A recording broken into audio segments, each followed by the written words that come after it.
Kinky. Isang Canadian na doktor na sexual na inabuso ang 21 pasyente habang sila ay under sedation ay nasentensya ng 10 taon sa bilangguan.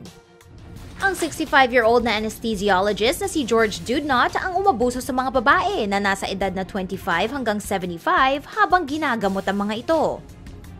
Karamihan sa pag-abuso ng doktor ay nangyari habang nagtatrabaho ang ibang medical staff at natakpan lang sila ng surgical drape. Ito ay nangyari mula 2006 hanggang 2010. Sa trial, ipinaglaban ng defense na ang mga gamot na ginamit sa pagpapatulog sa mga pasyente ang nagbigay sa mga ito ng panaginip na sila nga ay sexual na naabuso. Buti na lang at hindi ito umubra sa judge at si Dudnot ay maaaring magantihan sa bilangguan ng walang sedation.